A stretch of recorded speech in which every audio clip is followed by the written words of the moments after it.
Muy buenas tardes a todos, buenas tardes. Mi nombre es Luis Guillermo Arcillo Heredia, soy magíster en Ciencias Matemáticas y doctor en Ciencias Matemáticas.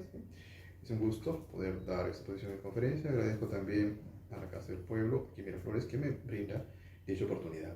El tema de hoy que quisiera tocar y exponer es un análisis comparativo de la educación en el Perú con respecto a las naciones del primer mundo. ¿Sí? Es un aspecto muy importante que me gustaría compartir y poder darles estas ideas que son bastante provechosas. Primeramente, un dato que debo mencionar es lo siguiente. Cuando hacemos una comparación, ¿no? Del número de estudiantes que hay en los niveles de pregrado y pregrado, ¿no? En nuestro país, con relación a un país del primer mundo como es Estados Unidos, vamos a observar lo siguiente, ¿no? Podemos ver que en el Perú, lo que viene a ser pregrado, tenemos un 91% de población estudiantil, ¿no? 91% de nuestros estudiantes, ¿no? Son estudiantes de pregrado, mientras que el 9% son estudiantes de posgrado. En Estados Unidos de Norteamérica se tiene 95.3% de estudiantes de pregrado y 4.7% de estudiantes de posgrado. Acá hay un dato muy interesante, ¿no? Podemos ver que el número de estudiantes en posgrado, ¿no? En proporción duplica al de los de Estados Unidos. Acá prácticamente, o sea, si vemos proporciones, en Perú hay 9% de la población estudiantil de posgrado, mientras que en Estados Unidos 4.7%. Digamos, ¿a qué se debe, no? ¿A qué se debe efectivamente que acá tenemos un mayor porcentaje? ¿Cómo es posible algo así? Si siendo Estados Unidos la nación líder en ciencia y tecnología, ¿cómo es posible que tengan menos alumnos en las escuelas de posgrado? ¿A qué se debe eso? Bueno, una de las razones es la siguiente, ¿no? Que hay un desconocimiento y una mala interpretación por parte de una gran mayoría de los alumnos de lo que significa en sí, ¿no? Los estudios a nivel de posgrado y cuáles son su finalidad. He podido ver con mucha naturaleza cuando pregunto a mis alumnos, ¿no? Que quieren hacer de terminan su bachillerato, la gran mayoría, casi un 80% me dicen, quiero estudiar mi maestría y después quiero estudiar mi doctorado. Y cuando les he preguntado por qué, bueno, porque voy a ganar más, es posible que me dé un ascenso, ¿no? Bueno, mayor prestigio, mayor reputación. Y ahí es donde empezamos a ver ya dónde están las primeras fallas, ¿no? ¿Por qué? Porque desconocen que ya los estudios a nivel de posgrado, es decir, en maestría y doctorado, están enfocados a qué? Al perfeccionamiento del conocimiento y a la investigación, ¿no? Eso es lo que no se dice acá, no a que vas a ganar más dinero, no a que no vas a ascender de carrera, porque está, lógicamente que eso es una consecuencia, pero no es la razón de ello, ¿no? ¿Ya? Eh, ¿Por qué? Porque en sí, ¿cuál es el objetivo de una maestría o un doctorado? Primeramente, si hablamos de los doctorados, es para realizar un estudio o un descubrimiento científico. Segundo, para trabajar en el mundo de la investigación. Y tercero, para dedicarse a la enseñanza al más alto nivel académico, ¿no? Los doctores, ¿no? Las superpotencias, digamos, de Estados Unidos, ¿a qué se dedican? A investigar, a descubrir, están en los centros de investigación, están asesorando, ¿no? Al Departamento de Estado, ¿no? A las grandes compañías que invierten en educación, trabajan en ello y también son catedráticos del más alto nivel, ¿no? O sea, están dedicados a la investigación y a la enseñanza. No son necesariamente las personas más ricas, ¿no? Tienen, claro, un sueldo bastante considerable porque efectivamente sus conocimientos así lo permiten, pero es una vocación, ¿no? Entonces, por eso un porcentaje muy pequeño, ¿no? Mucho menor que el nuestro va a esos estudios, ¿no? Porque saben que efectivamente eso es solo ya para los que quieren investigar, para los que quieren dedicarse totalmente, ¿no? A la carrera de investigación, ¿no? Ellos no están pensando en ascenso, lo demás, ellos saben que van a investigar. Sin embargo, en el Perú no ocurre eso, ¿no? Claro que un factor que contribuye a eso también es lo siguiente, que nuestras universidades no tienen el nivel de exigencia que se tiene en Estados Unidos para poder abrir un programa de posgrado. No hay, no sabemos cómo es aquí, ¿no? Allá, primeramente, son tres requisitos lo que debe demostrar una universidad si quiere abrir un programa de posgrado, ¿no? Donde tengamos maestría, pero primeramente, ¿no? Que se tiene que contar con una plana docente altamente calificada. Ahí se tiene que tener doctores, ¿no? Postdoctores y trabajos de investigación que hayan sido publicados por ellos, ¿no? Entonces, 70% de la plana docente tiene que estar, ¿no? Con esos calificados de esa manera, ¿no? Después, ¿qué se tiene que hacer? Se tiene que demostrar, ¿no? Que existe la necesidad de dichos especialistas, ¿no? En ese campo. O sea, no es cuestión de que voy a abrir, digamos, un doctorado en matemática computacional, ¿no? Porque efectivamente me gusta, sé que hay muchos muchachos. No, hay que demostrar que se necesita especialistas en matemática computacional. Si no se puede demostrar, si la universidad no puede demostrar que hay esa necesidad, ¿no? En el mercado laboral, entonces, no, dicen, no se va a abrir porque esa carrera no hay, no es necesaria. Y tercero, hay que demostrar, ¿no?, que la apertura de un programa de posgrado no va a perjudicar a otra universidad que ya lo tenga, ¿no? Si otra universidad ya tiene, ¿no?, un programa de posgrado, digamos, una especialidad A, entonces yo no puedo abrir porque voy a perjudicarla. Muchos pueden perder alumnos, ¿no?, lo que va a ser una pérdida también económica. Entonces, ese campo también tiene que tocarse, pero podemos ver que en las naciones, ¿no?, subdesarrolladas como la nuestra, no se abre facultad de doctorados aquí y allá, nunca se evaluó y para qué, y no perjudica esto a otra universidad, no. Entonces se está mercantilizando hasta cierto punto lo que es efectivamente una vocación académica, ¿no? Y eso es la parte que tiene que efectivamente evaluarse mucho aquí. Ahora, en sí, si vemos dónde está el origen del problema, ¿no?, porque hemos tocado un poco esto como la consecuencia. Esto ya se origina en la escuela, ¿no? Y es que hay un famoso desfase curricular. ¿A qué me refiero con ello, no?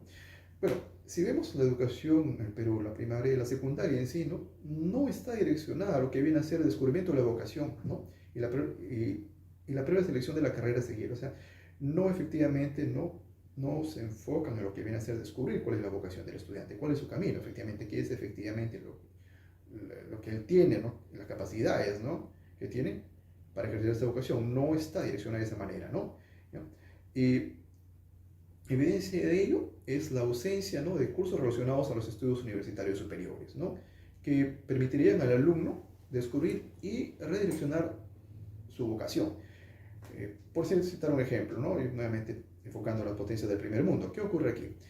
Tomemos el curso de matemáticas en el Perú. ¿Qué es lo que se estudia en secundaria a nivel del programa del Estado? Bueno, aritmética, álgebra, geometría, trigonometría y nociones básicas de estadísticas, ¿no? Ese es el programa de matemáticas de estudios secundarios, ¿no?, en lo que va en todos los colegios nacionales. Pienso que 30 años atrás ha sido el mismo y no ha habido modificación alguna, ¿no? Entonces todo llega hasta quinto de media con esos conocimientos, hasta trigonometría al máximo. Pero si observamos qué ocurre, digamos, en Estados Unidos, cómo está efectivamente hecho el programa de matemática.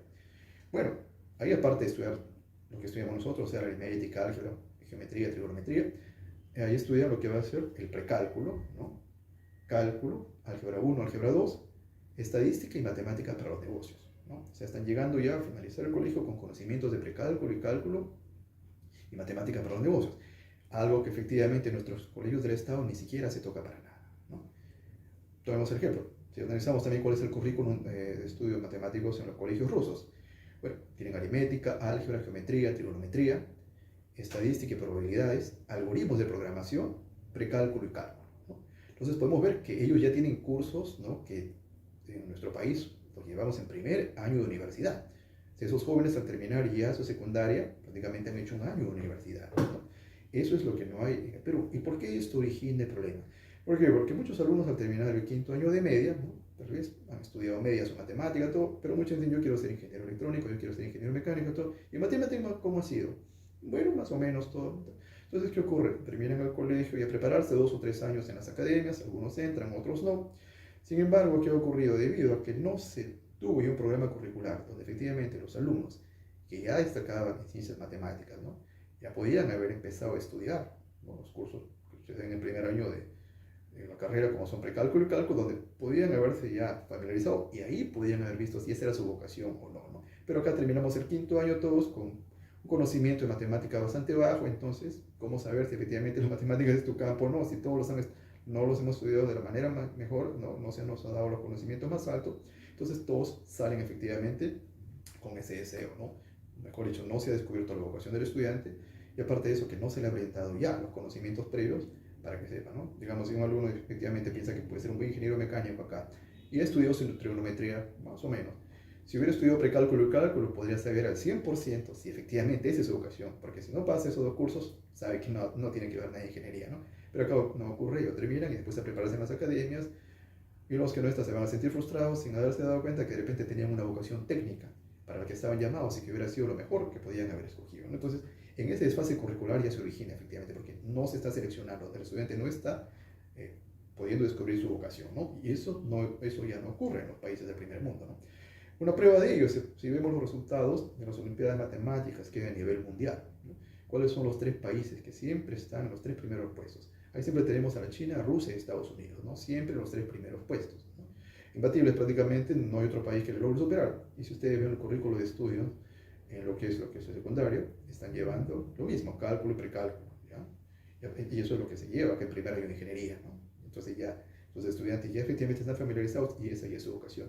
En el Perú, nuestros estudiantes, no obstante, hacen un buen rol en las Olimpiadas de Matemáticas, pero el problema está que son colegios pequeños, ¿no? Particulares que no reflejan la realidad total, ¿no? Entonces no podemos decir que eso es un concepto general, ¿no? Mientras que en las naciones del primer mundo sí, todos los colegios tienen sus programas uniformes, ¿no?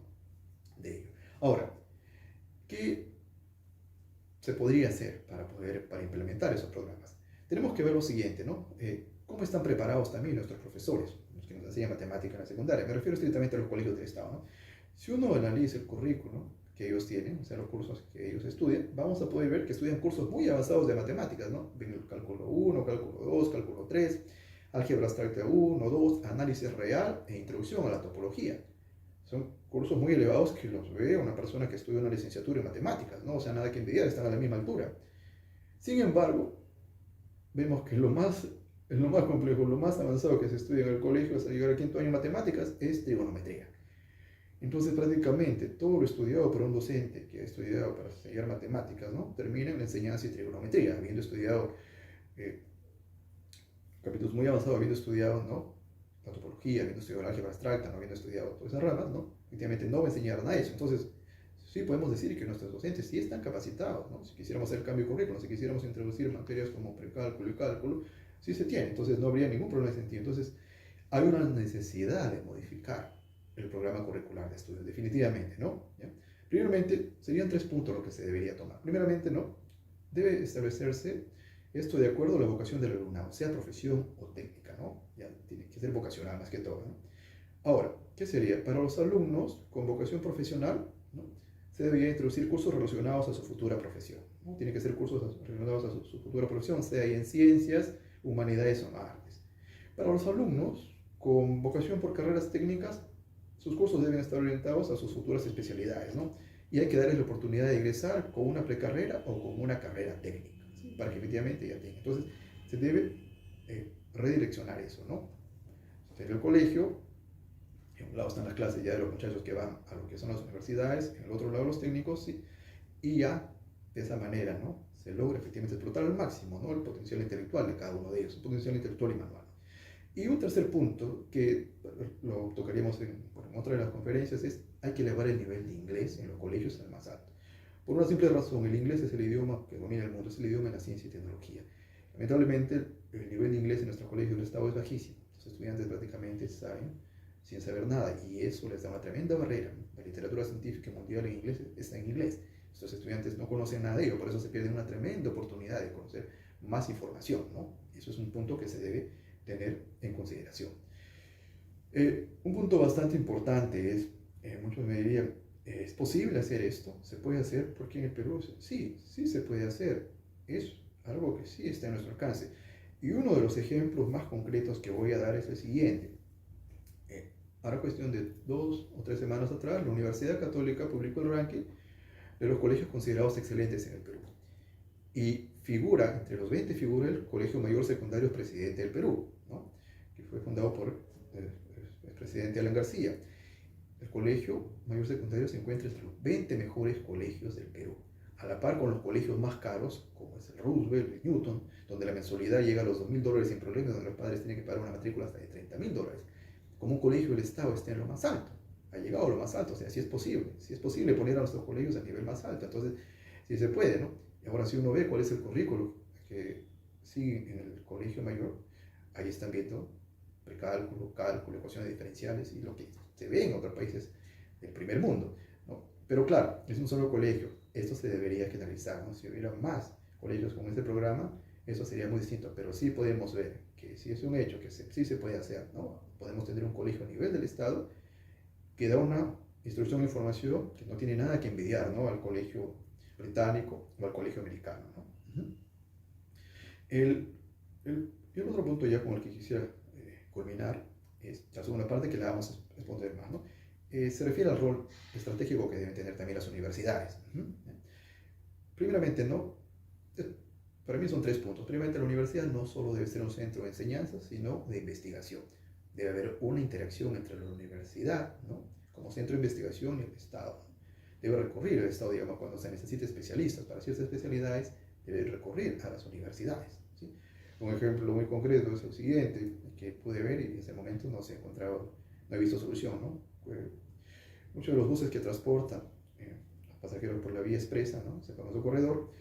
Recuerdo que para hace 2 años, cuando se tuvo un verano bastante caliente, pues no contaban con sistema de aire acondicionado, ¿no? Todo lo que hicieron unas aperturas en el techo y bueno, decían, no, no sabemos cómo solucionar porque pues, hay que preguntar a la China que los hizo o hacer un contrato con ellos, todo, ¿no?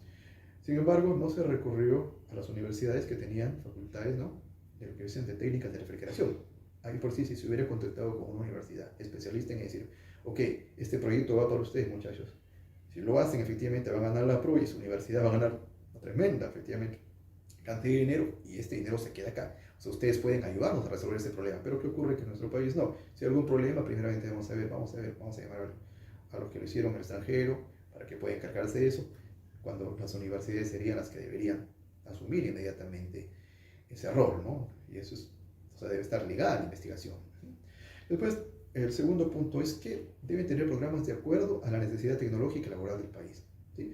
Podemos ver que hay un tremendo número de abogados, de odontólogos, todo, pero efectivamente lo necesitamos. Se ha hecho un estudio que si necesitamos ese número de profesionales. No, ¿no? Es como una feria, ¿no? Vendo esa especialidad, vendo la otra, todo, pero hay un estudio que diga que necesitamos.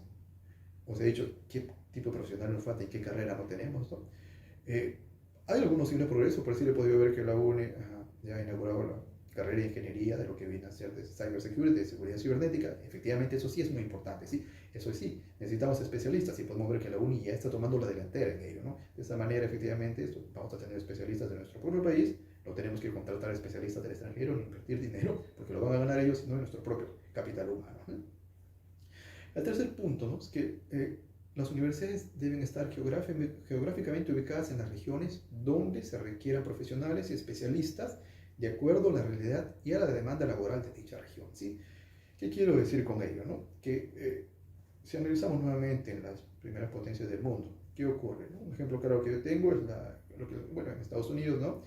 En la Escuela de Minas de Colorado, ¿no? Colorado School of Mines, que se encuentra en el estado, ¿no?, de Colorado, uno de los estados más ricos en recursos minerales, ¿no? Ahí se encuentra la Universidad Modelo, lo que es ingeniería de minas, metalúrgica y geología. ¿Por qué? Porque ahí están los recursos minerales. Y efectivamente, ahí ha invertido el Estado para que ahí se encuentre la universidad líder, ¿no? Entonces, el americano, digamos, que está en Nueva York y quiere estudiar ingeniería de minas, no va a buscar una universidad en Nueva York, se va a ir a Colorado. Entonces, porque sabe que ahí está efectivamente la mejor universidad, ¿no? Ahí están ya la fuente de trabajo, ahí están los especialistas, a mano no tenemos que llamarlos, ¿no? Lo que efectivamente no ocurre acá en el Perú, ¿no? Digamos, sabemos cuál es la capital minera del Perú, el Cerro de Pasco. Y digo, ¿cuenta Cerro de Pasco con universidad? Sí cuenta, ¿no? Pero, ¿tienes a la mejor facultad de Ingeniería, Geología y Metalurgia? No. Vemos que tiene la UNI, la Marcos, la Universidad Católica. Y cuando un ingeniero que va a estudiar en Lima, pues efectivamente sabe que su campo de trabajo está afuera, ¿no? Entonces Cerro de Pasco debería tener efectivamente esa universidad modelo para atraer a los estudiantes de todo el Perú que están interesados en carreras de minería, ¿no? Atraerlos, eso generaría una entrada de capitales, una modernización, una universidad líder y crear un polo de desarrollo, ¿sí? Eso es la Escuela de Minas de Colorado. Otro ejemplo también que tengo, lo que viene a ser la pesca, ¿no? Chimbote, que viene a ser la capital pesquera del Perú, debería contar con la universidad modelo y líder en lo que es ingeniería pesquera y tendrá los mejores especialistas a atraer, ¿no?, a los jóvenes que quieren desarrollar su carrera en ingeniería pesquera o acuicultura al Chimbote. Sin embargo, vemos que estudian pesquería donde, en la Universidad de Villarreal, en la Universidad Agraria, alejados de la realidad, ¿no? Entonces no se crea un polo de desarrollo, la universidad está totalmente desligada en la realidad, lo que no ocurre, ¿no? Por decir un ejemplo que puedo dar, en Rusia, ¿no?